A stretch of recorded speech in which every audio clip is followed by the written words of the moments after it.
what makes office politics so hard most of the time is that you have to figure it out without talking about it. Is that you can't talk to your peers because they're entrenched in it and you don't want to misstep.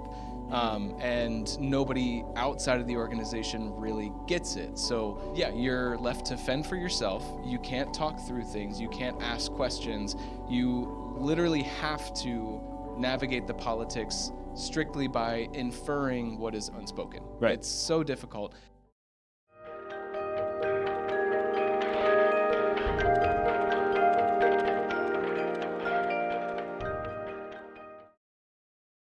Hello, welcome to another episode of the NITW Podcast. I'm Sean Gill. I'm here with Joe Riddle. We at NITW are a team of neuroinclusion consultants that work with businesses and job seekers and universities and other organizations to drive forward the effort of workplace neuroinclusion. So for today's episode, we have a really special topic we have been looking forward to for a little while now. We have been gathering questions from our listeners, things that people would like to better understand or know more about, and things that have been troubling them about the neuroinclusion space. And maybe our expertise and experience can lend a little bit of insight to better understand what they can do or why things are the way they are. So we've picked out 4 questions that Joe and I will kind of share our thoughts on. So we'll dive right in. We'll start with our first question. Let's get to it. So our first question here. As someone researching neurodiversity in the workplace, I'm curious to hear your perspective on how HR professionals can best support neurodiverse individuals in organizations. Great question. Love that. Thank you for submitting. I think the first thing that comes to mind is making the accommodations process well known to people, especially if you're in HR. HR organizations often support the accommodations functions. Sometimes there's dedicated teams in larger organizations. But to make sure that you know what supports are available and can talk about those supports with people. Anything to add? Yeah, I mean, many organizations have a compliance-based accommodations system that, for the most part, is usually pretty robust. Yes, we consult on expanding and rethinking accommodations, but we're usually adding like another 10% on top of what is already there. So without even doing that extra 10%, if you just make the access to accommodations and that process and offering that to employees as an HR professional, as this question asked, then you're opening the door so much wider than it normally is to support that, your employees may need, neurodivergent or not. The other thing that I would call out is just familiarizing yourself with the topic, being actively engaged. If you're listening to this podcast, thank you. You're already doing that work to familiarize yourself with what are some of the common barriers, whether it's interviewing, whether it is, communication differences or executive functioning, task management, communicating with your manager, understanding the expectations that may be unspoken among your team. Some of these common challenges that often don't get talked about but make a big impact on the inclusion and exclusion of neurodivergent employees. If you as an HR professional are well-versed in that, that goes a long way to helping to identify and then support when those challenges may be happening. Yeah, absolutely. And I think another aspect that HR sometimes has a lot of influence over, they don't control, but is the idea of culture within an organization, right? And culture being defined as maybe simply the ways in which we interact with each other within an organization, right? And part of that culture is getting to know one another. And I think for HR professionals, just asking the community that you already have, what would you benefit from can be a really helpful, not just practical solution to what someone needs in support, but also just a really helpful way to build that culture, build connections between people, and help everyone understand the neurodivergent experience in the workplace. Absolutely. Great. Awesome. Love that. Next Let's question. move on to the next one. We're rolling through. These are good answers. Not to give myself props here, but that was to the point. Right. I love it. Anyways, moving on. We often get asked, this is the listener. The question, saying, right, okay. They, the listener, often get asked, how do I win at office politics? So this is a juicy one. We usually tell folks not to play office politics, but we know that in reality that's not always possible. So how do you feel about navigating office politics? And this is coming from the perspective of a listener who is a job coach. So they're kind of helping other people navigate or avoid office politics. So Yeah. Joe, I'll let you kick that one off as well. There's a fascinating dynamic that happens when any group of humans come together. Politics start to emerge, and we talked about culture in the last question, right? And I think that culture and then politics, they go hand in hand. And one of the things that I think we all kind of naturally, implicitly follow, an imaginary rule, hidden curriculum, we like to say, is that you're not supposed to talk about the office politics. It's kind of understood without explicit verbal acknowledgement. It lives on implication. It lives on implication. I like that. Yeah. And so I think one step is to find a trusted person, someone who you look to as either a mentor or a friend or a confidant within the workplace environment, and explicitly communicate some of these office politics. That can kind of demystify this mystical environment, this made-up environment of strange cultural interactions, strange power dynamics that exist, and help people to just kind of, one, understand that, hey, we're all on the same page here. I'm noticing this is the way the office works, right? Or this is the political implications of XYZ actions that someone has taken. I think having someone to talk to and who understands it can be really helpful. I mean, I know with my wife, I'll talk about, things that happen in the different companies that we're interacting with. But unless you're there, it's really hard to grasp what you're talking about and the personalities involved, the business implications of that person's responsibility, right? So it's really helpful to find someone inside the office space that you trust, that you can talk to. I really like what you were saying, and I'll a little bit reiterate and a little bit reinforce, Joe, that what makes office politics so hard most of the time is that you have to figure it out without talking about it. Is that you can't talk to your peers because they're entrenched in it and you don't want to misstep. And nobody outside of the organization really gets it. So you're left to fend for yourself. You can't talk through things. You can't ask questions. You literally have to navigate the politics strictly by inferring what is unspoken. Right. It's so difficult. However, it's interesting that you mentioned kind of talking through just kind of sharing the drama that unfolds at times with your partner outside of work.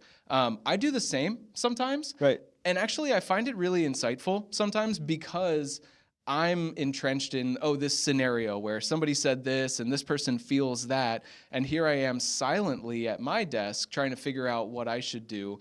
But as soon as I talk to somebody, even outside of the organization, I'm taking the leap to say out loud what's going on. Right. Just sequentially, like first he said this and then she said that and then this person works for that person. And then once I say it out loud, it becomes very clear to me, why people are acting the way they are. Or maybe it's, I'm totally overreacting to this scenario and it's not a big deal. And they can just look at you like, yeah.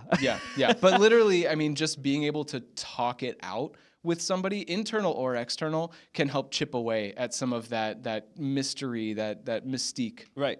Yeah. Well, and I love it. And I think once this is kind of jumping a couple steps here, but once you understand that office politics, or even sort of understand it, maybe some subversion that we can ask or suggest to our neurodivergent colleagues and friends is that use the office politics to influence better neuroinclusion within your organization, right? And highlight the fact that, hey, we should be altering our interview practices to make sure that we're including people who think and learn and socialize differently, right? Yeah. Or maybe we should have better accommodation processes because that makes us more, productive as a workplace. Avoid all the inferring and guessing and wondering in politics. We say all the time in trying to be a more neuroinclusive manager or mentor or HR person, we say all the time, try to make the implicit explicit. And I think that guideline applies to office politics. Right. And as an ally or an advocate at work, you can make the implicit explicit when it comes to office politics, when it comes to hierarchy, when it comes to the unspoken tension and drama between people. by making it explicit, by talking about it out loud, either to just an individual that you can clarify it with, or just putting it out in the open, you might rock a boat or two, but it might improve the overall environment. No, definitely. And I think one of the things that in helping larger organizations create neuroinclusion, right? We're looking at so many different factors. Yes, we work on hiring programs, we work on coaching, we work on consulting, but we're also working on that culture. And so I felt like a long time, the work that I've been working on is playing sort of a made-up politician role as this outsider coming into an organization saying, hey, you're doing neurodiversity, right? And, trying to kind of subtly, nicely pressure them into doing something that is good for them and helpful, and using that office politics to our advantage in making it inclusionary. Because office politics doesn't always have to be, hey, this is a bad power dynamic. You could have good office politics. That's a use your power for good. Right, yeah. And it could be a good, helpful, there are healthy office politics that happen. So it's not always a bad thing, but making it explicit, definitely the top takeaway from that topic. That was a more interesting answer than I expected from that question. A longer answer for sure. Yeah. Okay, next question we have, how can workplaces move beyond accommodation and start actively leveraging neurodiverse talent as a competitive advantage? I appreciate this question. Thank you to our listener who asked that. And I have an opinion on this. So the question is, how can we move beyond accommodation and leverage neurodiverse talent? So kind of going beyond just meeting needs and going into like actively harnessing neurodivergent talent.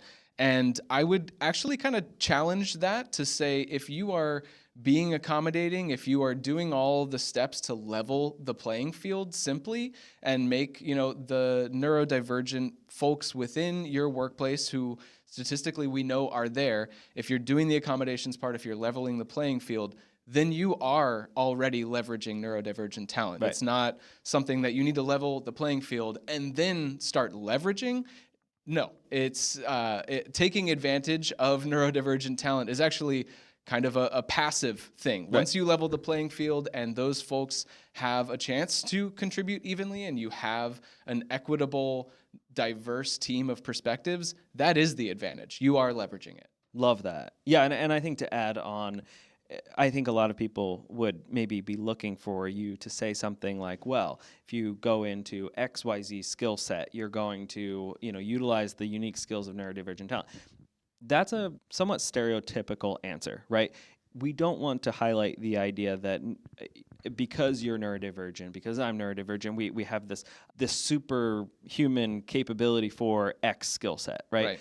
Neurodiversity is such a wide area. Autism is a wide area. ADHD is a wide area. And the population is so large that skill sets come in all different, variations. All different subject matters, all different kind of levels of expertise. It's just as diverse as any group of people. Right. And so just opening up, like you said, diversity of thought is helpful. Innovation comes from different ideas, and people who think and learn and socialize differently are going to help companies innovate. They're going to help companies advance just implicitly by that act of inclusion. So when the question says, how do I move beyond accommodation to then leverage, stay on accommodation. Continue to do better and better at that, because there's always going to be room for improvement. Continue to do better and better at that, and the leveraging the benefits of that diverse talent, that will continue to happen. And I think, there are some, if we get into definitions of accommodation, when we get to accommodation, we move into the next step, which is just generalized accessibility, right? Accommodation, solving an immediate need for someone who has a need, right? Mm-hmm. Or I like to call them within the workplace tools that we use to do our job. Mm-hmm. Accessibility is, hey, lots of people use this tool, so let's make the tool available to everyone instead of by request, right? This opens up the door for people to access tools to do their job, and every job needs tools, whether it's physical tools like carpentry and you're using a saw and a hammer. We're both sitting in chairs. It's a tool to do the job. Mm-hmm. We're using a computer, we're using a laptop, cell phones to record, very lo-fi, but we're using tools to do our job, and so making sure that we have that accessibility built in. So taking accommodation, magnifying it, but in that same vein of accommodation, solving the tools to do the job. Yeah. So this is our last question for today. I'm sure we will do another one of these, so fear not. We'll get to your question. But why are there so many organizations designed to help autistic/ADHD, generally, I'll imply here, generally neurodivergent job seekers in the tech industry find meaningful employment, but there are hardly any noticeable organizations designed to help non-tech neurodivergent job seekers find work? So that's a really, really common criticism and really valid one, I will say.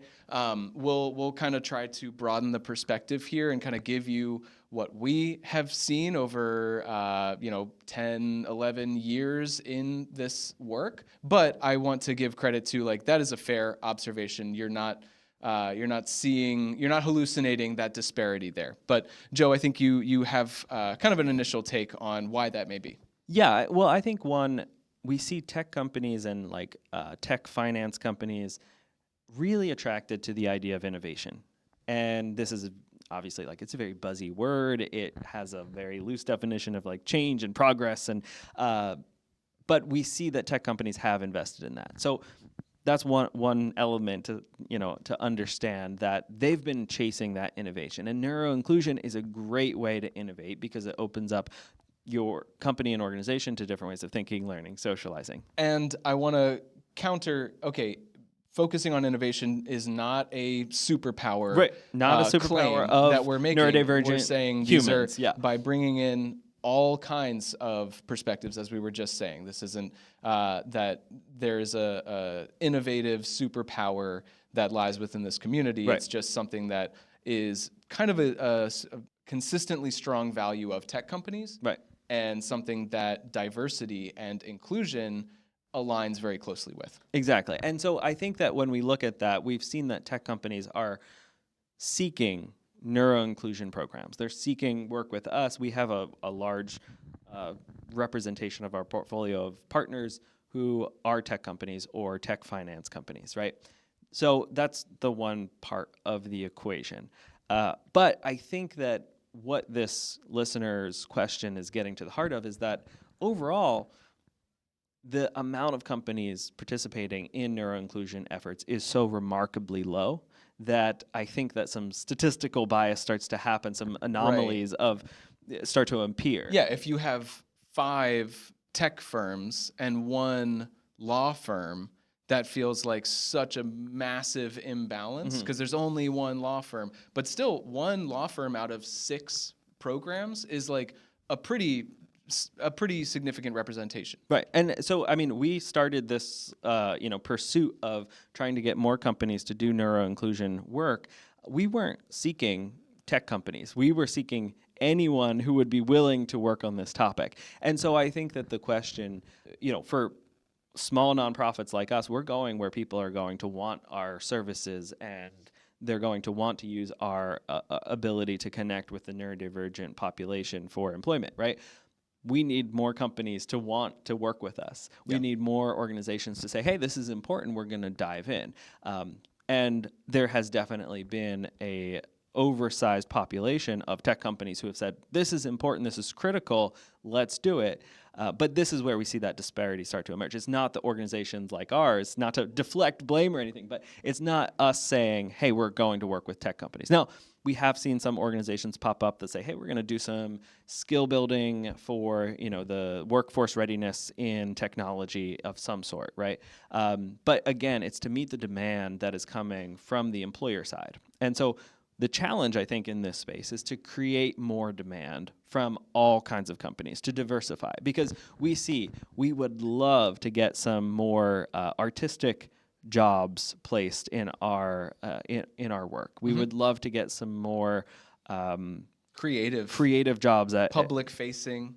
Yeah, public-facing creative roles. Whether that's communications, sales, that could mean a lot of things. But those are really underrepresented in our customers, the employers that kind of hold the cards, hold the jobs, and keep organizations like us working and have the opportunities that we get to connect job seekers to. And I have to say, not representative of the talent pool. We have a talent database, nitw.org/talent database, where people enroll to be notified of opportunities that are available with our partner companies. And we're always working to secure more opportunities for people. But those people in that database represent a huge variety of talents, backgrounds, experiences. It's not just technology. Yeah, I think what we could, and we NITW, as well as just other advocates and speakers in the space, what we could do maybe a better job at is trying to bridge the gap of representation, because I think that disparity becomes a little bit self-fulfilling if, SAP and Microsoft and Dell Technologies are the front runners, then that representation does not encourage, your creative design firm to see themselves and say, we should be doing that. Right. So I think us, other advocates and speakers, we kind of know implicitly, like, well, the creative design firm, the architecture firm, whatever it may be, they could harness all the same benefits from doing the same exact work. But I think that's a little harder maybe for them to connect the dots. So I think we and other people could maybe say that quiet part a little louder. Definitely, yeah. Going forward, that, of course, yes, we are working with Dell, Bank of America, Microsoft, whatever, these tech companies that are already doing a great job representing themselves. We can call out to the community of creative employers, and what else did you reference? I mean, we're starting to branch into healthcare, engineering. Yeah, all kinds of other fields. We can advocate and make more clear to the public that, like, hey, you other industries, come talk to us. We have all the same benefits for you. Right. Yeah, and if you're representing one of those industries, we would love to hear from you. Give us a call. Send us an email. Yeah, don't call. Don't call. Yeah, just send us an email and let us know that you would like to engage in the conversation, because this is what we're looking for. We want more of those opportunities for people, especially since we see our talent database growing, and we want to make sure that we're providing a equitable range of different kinds of opportunities. Yeah, that's the goal.